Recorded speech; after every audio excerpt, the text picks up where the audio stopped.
বিমল বৰা জিন্দাবাদ হিমন্ত বিশ্ব শৰ্মা বিমল বৰা বিমল বৰা বিমল বৰা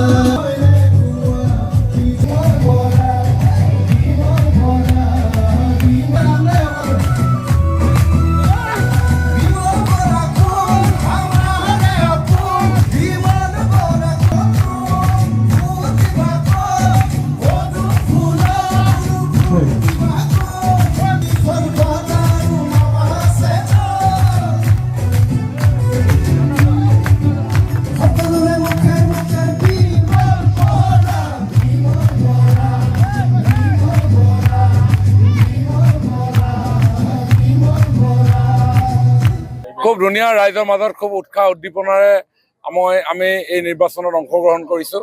আজি তিলৈ নগৰ গাঁৱত আমি সকলো উপস্থিত হৈছোঁ। আমাৰ বয়োজ্যেষ্ঠ ব্যক্তিসকল আহিছে, তেখেতসকলে আশীৰ্বাদ জনাইছে, আইসকল আহিছে, যুৱ বন্ধুসকল আহিছে আৰু খুব উৎসাহেৰে ভাৰতীয় জনতা পাৰ্টীক তেওঁলোকে আশীৰ্বাদ দিছে আৰু বিপুল ভোটৰ ব্যৱধানেৰে আমি এই নিৰ্বাচনত জয়ী কৰিবৰ কাৰণে সকলোৱে সংকল্পবদ্ধ হৈছে।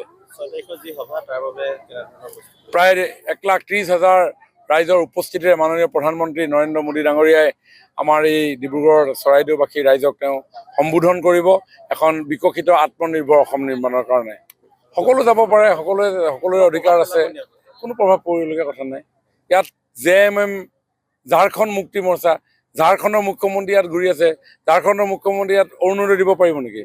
ঝাৰখণ্ডৰ মুখ্যমন্ত্ৰীয়ে ইয়াতে ৰাস্তা বনাই দিব পাৰিব নেকি? ইয়াত ৰেচন কাৰ্ড দিব পাৰিব নেকি? মহিলা উদ্যমিতা দিব পাৰিব নেকি? বাগিচাবিলাকত ইয়াতে মডেল অংগনবাড়ী চেণ্টাৰ বনাই দিব পাৰিব নে? শিক্ষানুষ্ঠান বনাই দিব পাৰিব নে? তেওঁলোকৰ দৰমহা বৃদ্ধি কৰিব পাৰিব নে? বাগিচাৰ যি ভূমি অধিকাৰ আমি প্ৰদান কৰিছোঁ সেই ভূমি অধিকাৰ তেওঁলোকে দিব পাৰিব? যিটো দলৰ কোনো ইয়াতে অসমত এক্সিষ্টেঞ্চ নাই, ইয়াতে তেওঁলোকে একো এটা কৰিবই নোৱাৰে। গতিকে সেই পাৰ্টিটো ইয়াতে ঘূৰি থাকিলে কিটো হ'ব? আৰু ৰাইজেও সচেতন, তেওঁলোকক লগ নিদিয়ে। এতিয়ালৈকে মুখ্যমন্ত্ৰী ডাঙৰীয়াই যি কথা ৰাইজক দি আছে সকলো কথা আখৰে আখৰে পালন কৰি আছে। 1 লাখ আমাৰ ল'ৰা ছোৱালীবিলাকক চাকৰি দিম বুলি ক'লে, 1,60,000 চাকৰি দিলে। মহিলাসকলক উদ্যমিতা আঁচনি দিম বুলি ক'লে, 40 লাখ মহিলাক উদ্যমিতা আঁচনিৰে স্বাৱলম্বী কৰিবৰ কাৰণে প্ৰয়াস কৰিছে। ডেকা ল'ৰাবিলাকক কৈছিলে 1 লাখ CM ট্ৰিপুলে দিম বুলি কৈছে।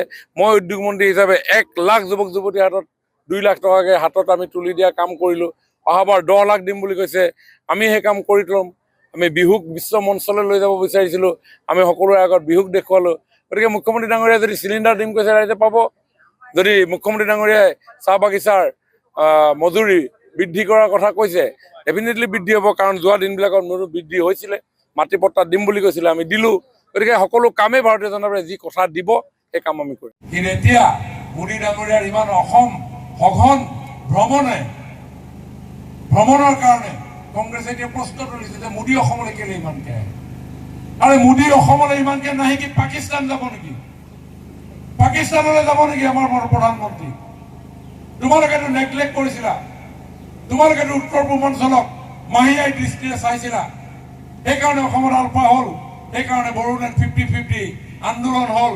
আপোনাৰ উত্তৰ পূৰ্ব কাছাৰৰ পৰা আৰম্ভ কৰি কাৰ্বি আংলঙৰ পৰা আৰম্ভ কৰি হত্যা হিংসাৰ অগণি জ্বলিলে। আৰু মোদী ডাঙৰীয়া অহাৰ পিছত 12খন শান্তি চুক্তি কৰিলে।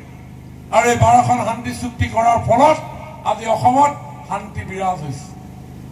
আজি অসমত শান্তিৰ পৰিৱেশ নিৰ্মাণ হৈছে। এতিয়া আৰু বড়োলেণ্ডত ডিভাইড আছাম 50-50 নকয়, তেওঁলোকে বাগৰুম্বাৰ তালত আজি তেওঁলোকে আনন্দ কৰে।